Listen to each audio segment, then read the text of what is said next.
बिस्मिल्लाहिर्रहमानिर्रहीम नाज़रीन, मैं हूं तारिक स्मैर डेली मुमताज़ डिजिटल के पॉडकास्ट प्रोग्राम के साथ।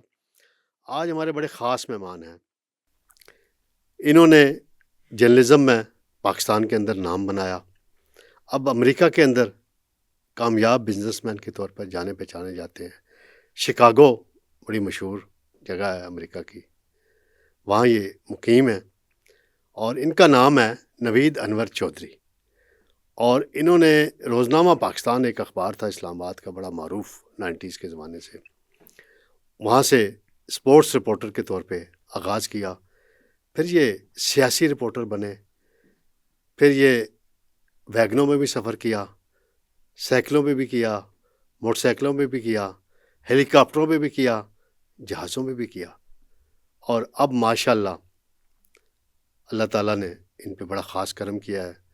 ये बड़े मेहनती हैं, नेक नीयत इंसान हैं और आज हम बड़ी मुश्किल से इनको काबू करके स्टूडियो में लाए हैं।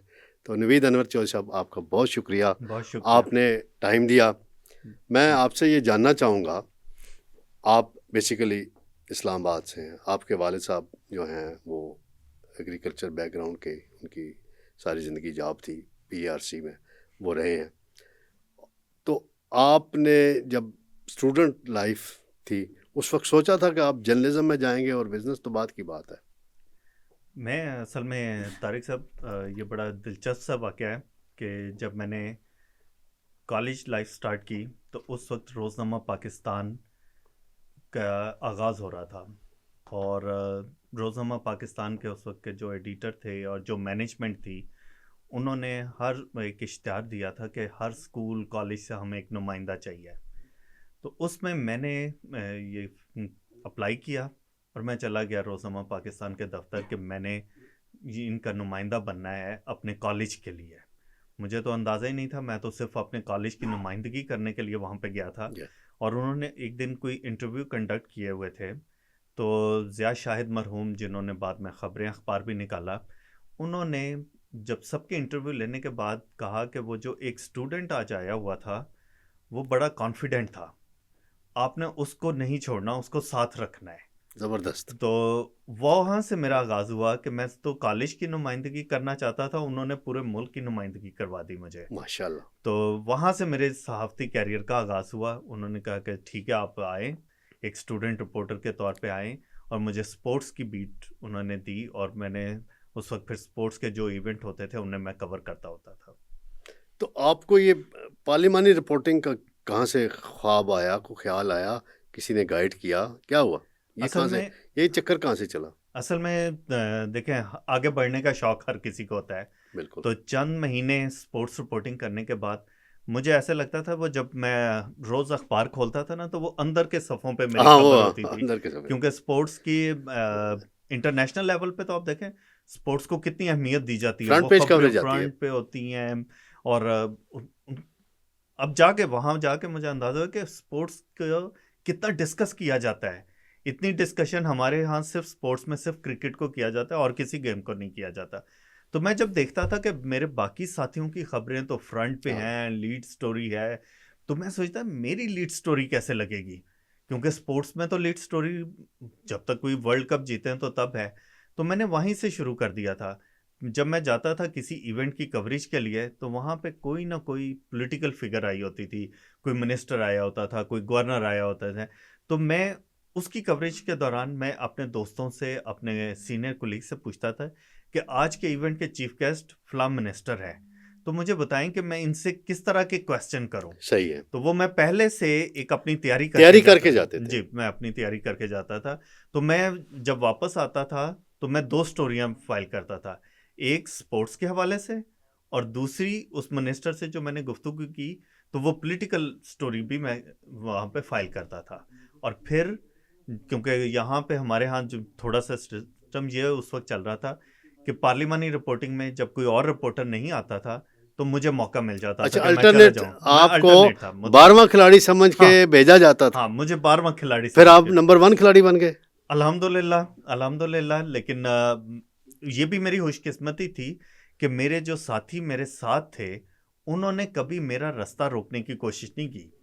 वरना खैंचा हम तानी मशहूर नहीं है हुई? ना। पाकिस्तानी तो वैसे ही मशहूर है हाँ हम। नहीं, हम पाकिस्तानी इस बारे में बड़े मशहूर है। मुझे इस बात का अच्छी तरह इल्म है। और ये बड़े लतीफ़े भी बने हाँ हुए हैं ना हाँ कि अल्लाह ताला ने वो जो है ना दोज़ख के कुएं पे पाकिस्तानियों के कोई फरिश्ता नहीं खड़ा किया हुआ था हाँ। कि अगर किसी ने बाहर निकलने की कोशिश की तो हम खुद ही टांग खींच लेंगे। तो तो आपको लेकिन वो G9 की गलियां और वो साइकिल और वो CD70 मोटरसाइकिल याद आता है? जी बहुत याद आता है, बहुत याद कहाँ है आता है। आजकल वो मोटरसाइकिल? मोटरसाइकिल अब मेरे एक कज़न के पास चला गया है और उस अच्छा माशा मोटरसाइकिल की ये कोई खूबसूरती थी कि वो अब तक 3 लोगों के पास गई है, यानी मेरे बाद। ठीक है। वो सब पाकिस्तान से अब बाहर जा चुके हुए हैं तो और मोटरसाइकिल पाकिस्तान में ही है नहीं, मोटरसाइकिल पाकिस्तान में ही है, और लेकिन वो वो बाहर पाकिस्तान जा से चुका बाहर है। जा चुके हैं। अलबत्ता मेरी साइकिल कहाँ गई वो मुझे नहीं पता है कि मेरी साइकिल कहाँ गई तो इस है। मोटरसाइकिल को आप कहीं प्रिजर्व कराएं ना भाई। अब वो क्या असल है? में गिफ्ट दे चुके हुए हैं ना नहीं किसी नहीं, को। आप उनको कहें भाई हाँ हाँ, ये ये ये अच्छी बड़ी तजवीज़ है। यादगार चीज़ है, हाँ, इसको ये इसको अच्छी आप प्रिजर्व करके रखें। हाँ कोई फोकल पर्सन किसी के पास रखवा दें। हाँ, नहीं मैं लाहौर जा रहा हूँ अच्छा। मंडे को, तो मैं उसके मुतालिक भी देखता हूँ कि हाँ, भाई अब इस क्या ऑप्शन पे हो सकता है। हाँ इस ऑप्शन पे काम कर। हाँ। अच्छा ये बताएं, जब आप इंटरव्यूज करते थे फिर आप एक हेलीकॉप्टर ग्रुप का हिस्सा बन गए, हम्म। वो क्या वो कहानी मैं है? अकेला नहीं था, आप भी उसमें शामिल थे। जी मैं शामिल था हाँ उसमें, मैंने तो कभी डिनाई नहीं किया। जी बिल्कुल। असल में हुआ ये कि जब ये स्पोर्ट्स रिपोर्टिंग से मैं 12वें खिलाड़ी के तौर पे पार्लिमानी रिपोर्टिंग और फिर मियां नवाज शरीफ साहब की हुकूमत आई और फिर चली गई। चली गई और फिर और फिर अपोजिशन अपोजिशन के टाइम 93 में, वाली जो हाँ अपोजिशन आई 90 उनकी। से, उस टाइम में मुझे मौका मिला मुस्लिम लीग नून को कवर करने का। ठीक है। शायद कुछ जो रिपोर्टर उस वक्त थे उनमें से कोई भी ऐसा नहीं था जो मुस्लिम लीग नून को कवर करना चाहता होता, क्योंकि कुछ ना कुछ हमारे जर्नलिस्टों में उनके अपने नज़रियात भी शामिल होते हैं, अपनी अपनी लाइकिंग सोच, अब डिसलाइकिंग लाइकिंग भी डिसलाइकिंग होती है। शामिल होती है। तो मेरी लाइकिंग डिसलाइकिंग, मैं तो बरमला इस बात का इजहार करता हूँ कि मैं अगर रिपोर्टर हूँ तो, लेकिन मैं एक पाकिस्तानी और एक मेरी अपनी भी सोच है, हाँ। तो मेरी सोच शायद कुछ उस तरफ थी, तो मैंने उस तरफ वो मुझे मौका मिला और मियां नवाज शरीफ साहब के साथ काम करने का भी, यानी उनके कवरेज करने का मौका मिला। वो कैसा पाया आपने नवाज शरीफ को? नवाज शरीफ साहब को मैं बरमला इस बात का इज़हार किया कि जितने पॉलिटिशियंस के साथ काम किया, मैं ये कहूँगा कि मुझे सबसे ज़्यादा इज्जत उनसे मिली। सही बात। प्यार भी मिला, इज्जत भी मिली। और वो इस बात को, अगर एक मैं बड़ा मशहूर उनका क्या है कि बेनज़ीर भुट्टो के दौर में उनके वालिद साहब को अरेस्ट किया गया जी पिम्स हॉस्पिटल में, और फिर वो रहमान मलिक लाए थे जी गिरफ्तार पिम्स कर, हॉस्पिटल में लाए थे। हम गए थे तो वहाँ मियां कवरेज नवाज के। शरीफ साहब जब उनकी आदत के लिए वहाँ पे आए तो उनके गार्ड ने जाने अनजाने, मुझे नहीं पता, एक धक्का दे दिया और मैं उस धक्के में थोड़ा सा दूर जाके गिर भी गया। तो मियां नवाज शरीफ साहब वहाँ पे रुक गए और उन्होंने फिर मेरे पास आके उस पर माजरत भी की। उन्होंने अपने गार्ड को, मैं तो एक उस वक्त आप कह लें नौजवान जूनियर जिसको उन्होंने शायद उससे पहले कभी देखा भी नहीं था और नाम भी नहीं पता था उस वक्त, मेरा नाम भी नहीं पता था। लेकिन उन्होंने जिस उस चीज़ पे माजरत की और ये उनका बड़ापन था। अल्लाह ताला ने, देखे हम गलतियों पे माजरत नहीं करते हैं, ये हमारा अलमिया बन चुका हुआ है। हमारे बहुत से मसले मसाइल बिल्कुल हल हो जाएंगे हम 1 मिनट में अगर अपनी गलती तस्लीम करके माजरत कर लें। लेकिन हमारे अच्छा, आप कोई अपनी एक खबर ऐसी कोट कर सकते हैं इस प्रोग्राम में जो आपने उस वक्त दी और वो लीड लगी और इशू क्रिएट हुआ हो इस मुल्क के अंदर, कोई ज़हन में अगर आ रही हो तो? ये एकदम वो है, लेकिन जिस चीज़ को मैं स्पोर्ट्स रिपोर्टिंग के पहले हवाले से ना बात कर लेता हूँ कि उसमें मैंने 92 का वर्ल्ड कप कौन भुगत रही आज तक वैसे? हाँ वो भुगत तो रही है, लेकिन मैंने पाकिस्तान में रह के उसकी कवरेज करता होता था। टीवी पे हम देखते थे बड़े इमरान खान साहब से आपकी मुलाकात उस जमाने में हुई थी? उस जमाने में तो नहीं हुई, मेरी हुई थी। हाँ, लेकिन जब वो वर्ल्ड कप जीत के आए थे तो उससे पहले भी हुई थी, बाद में भी हुई थी। हाँ, मेरी हुई उसमें। और फिर जब उन्होंने सियासत में कदम रखा था तो तब एक जहाज में हमने इकट्ठे सफर किया था। तो उन्हें इस बात का अंदाजा नहीं था कि मैं एक जर्नलिस्ट हूँ और वो उस पूरे जहाज के सफर में अखबार आगे करके तो बैठे रहे थे। तो जब आखिर में मैंने तारुफ करवाया तो उन्होंने कहा, हो भाई नबी, तो आपने बताया क्यों नहीं कि आप जर्नलिस्ट हैं? तो मेरा सफ़र अच्छा गुजरता आपसे ज़्यादा करते हुए। हाँ, लेकिन मैं जो गुफ्तगू करने लगे वो 92 के वर्ल्ड कप में कि एक स्टेज पे सब अखबारों ने लिख दिया कि पाकिस्तान वर्ल्ड कप से आउट हो गया। तो मैंने उस वक्त एक स्टोरी बनाई थी और वो पहली दफा ये बनी थी कि फलां टीम आउट, वो हार जाए हार मैच, जाएगी, फलां वेस्ट का इंडीज बारिश जीत हो जाएगी, जाए, वेस्ट ये इंडीज वो, हार जाएगी, हाँ, इस बारिश हो तरह जाएगी। करना। तो और पाकिस्तान को फिर एज मिल जाएगा, पाकिस्तान सेमीफाइनल में पहुंच जाएगा। अब जितना कंपटीशन सख्त हो गया हुआ है, अब तो हर टूर्नामेंट में ये बात होती है ना, और इंटरनेशनल होती है। लेकिन क्रिकेट की तारीख में ये इन आउट और ये लक वाली बात सबसे पहले ये स्टोरी मैंने दी थी। यानी कि इसका मतलब है कि आपने ऐसी पेशगोई की जिसके नतीजे में यानी पाकिस्तान का मुमकिन था वर्ल्ड ना। कप जितना मुमकिन हुआ, हाँ और जीता फिर पाकिस्तान। हाँ, हिस्ट्री बनी, अल्हम्दुलिल्लाह, हिस्ट्री बनी। अल्हम्दुलिल्लाह।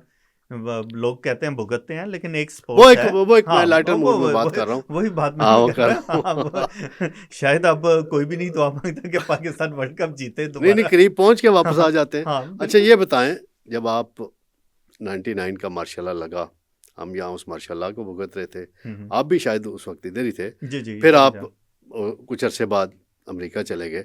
वहाँ स्ट्रगल कैसे हुई कि ये कोई नौजवान नस्ल को आप पैगाम दें, ये पाकिस्तानी यहाँ से जाएं, किस किस शोबे में वहाँ जाके कामयाबी और अपना रोज़गार बेहतर कमा सकते हैं, ये थोड़ा सा बताएं। तारिक साहब, आपको याद होगा, शायद मैं वाहिद जर्नलिस्ट होऊंगा उस जमाने में जो साइकिल पे आता होता था। जी बिल्कुल याद है, ठीक है, कि मैंने मुझे याद है बताया ना आप कि साइकिल पे आते थे। हाँ, फिर वो जो CD70 मोटरसाइकिल था, CD70 मैं मोटरसाइकिल। भी उसको इस्तेमाल करता रहा हूँ, आप हाँ भी हाँ इस्तेमाल करते हाँ रहे, ऐसी कोई हाँ, तो हम उस जमाने में जर्नलिज्म बहुत मुख्तलिफ थी, मुख्तलिफ थी। जो आजकल नहीं नजर आती है। आजकल व्हाट्सएप हाँ जर्नलिज्म है, हाँ, टिकर टिकर टिकर वो है, जर्नलिज्म, और प्लस आजकल, लिखने की स्किल खत्म हो गई लोगों अगर की। आप, मैं किसी पे ब्लेम नहीं करना चाहता, लेकिन अगर आजकल आप देखें तो एक समझ नहीं आती कि यूट्यूबर और सोशल मीडिया वर्कर और जर्नलिस्ट ये सब एक ही हो गए हुए एक ही हैं। हो गई।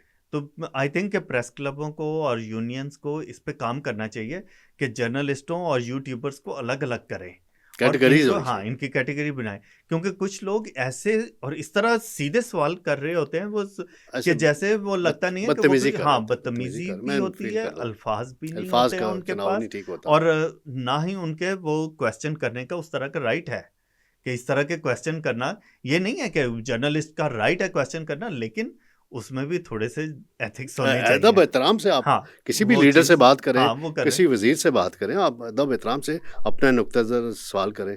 और बदतमीजी तो वो तो आ बिल्कुल गई नहीं हमारे है। कल्चर में। वो मेरे उम्मीद करता हूँ कि यहाँ पे आप अपने रिपोर्टरों को ये बिल्कुल ये हाँ, बातें बताते बता, होंगे। और कोशिश करता, मैं तो जी जी। हर एक को यही बताता हूँ। तो अमेरिका वाला सफ़र बताएं आप, अमेरिका वाला कहानी। सफ़र की कहानी कुछ इस तरह है कि ज़ाहिर है कि शादी के बाद जिस पे अब हमारे नौमुंतखब सदर ट्रम्प साहब पाबंदी लगाना चाहते हैं, अच्छा, मैं तो अपने के हम पहला बेबी एक्सपेक्ट कर रहे थे फैमिली में, तो उसकी बर्थ के लिए गए थे। बच्चे का नाम क्या है जी? ताहा नवीद। अच्छा, ताहा नवीद। हाँ, तो उसकी पैदाइश के लिए हम वहाँ पे गए, लेकिन शायद अल्लाह को मंजूर था, हमारे लिए रास्ते वहाँ पे खुले, खुले। जिसमें कोई मैंने इलीगल वे नहीं इस्तेमाल किया। आप लीगल एक वीज़े पे गए थे? लीगल वीज़े पे गए, लीगल वहाँ पे सारे के, और वहाँ पे हमें कंपनी की तरफ से जॉब की ऑफ़र हुई। हमारे वीज़े को उन्होंने कन्वर्ट किया एच वीज़े में, फिर एच वीज़े से हम वहाँ के जो proper green card. Green card पे गया, और ग्रीन कार्ड से फिर नेशनैलिटी का सफ़र तय किया। लेकिन जो बहुत सारा काम था, क्योंकि ज़ाहिर है वहाँ पे हमने जॉब करनी थी एच सुना वीज़े आप पे। 18 घंटे जॉब करते थे या 20 घंटे? नहीं, ये मैं जब अपना बिजनेस किया तब किया मैंने काम। 18 घंटे तक? ना 18 घंटे और सातों दिन काम करता था, लेकिन फिर हमारे किसने दोस्त मशवरा दिया? आमिर नाम लियास ले। राना साहब ने, अच्छा, आमिर उन्होंने लियास मशवरा साहब दिया। ने, आप भी मुझे कहते थे कि भाई 8 घंटे की नींद ज़रूर पूरी पूरी करो, करो, बिल्कुल। आपके हेल्थ के लिए बहुत ज़रूरी है। आमिर लियास राना साहब ने ये कहा था कि 6 दिन जितना मर्जी काम करो, एक दिन एक दिन नहीं अपनी करना। राय, हाँ, अपने लिए, फैमिली के अपने लिए। लिए, फैमिली के लिए। लेकिन वो जो एक दिन भी मैं छुट्टी करता हूँ, मेरा छोटा बेटा जो है वो मुझे आराम से नहीं बैठने देता। साथ साद नवी, वो इतना मुझे बिजी रखता है कि मैं आखिर में कहता हूँ कि इतना मैं ऑफिस में नहीं थकता जितना तुम्हारे साथ खेल के थक जाता हूँ सही। मैं।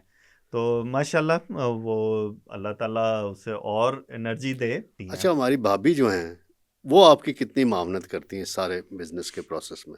उनका भी थोड़ा सा सबसे बताएं ना, पहले तो कि देखें, बड़ा उनका, मैंने सुना है बड़ा आपकी हेल्प पूरा उन्होंने। वो बेसिकली केमिस्ट हैं, फार्मूलेटर हैं, और अमेरिका में हमारी जो ये लाइन है एथनिक हेयर केयर में, उसमें उनका बहुत बड़ा नाम है। उनकी फार्मूलेशन को एक तरह की आप कह लें कि वो एक तरह की एक इंस्टीट्यूट है वो। अच्छा, उनकी फार्मूलेशन इतनी ऑथेंटिक होती है कि उसको हर कोई लाइक करता है। इस वक्त तक हमने अपनी कंपनी में कुछ 500 से ज़्यादा उनकी फार्मूलेशन प्रोडक्शन में गई हैं गई हैं। और मुख्तलिफ कस्टमर्स ने उन्होंने हमसे बनवा के और अपना ब्रांड को प्रमोट किया है।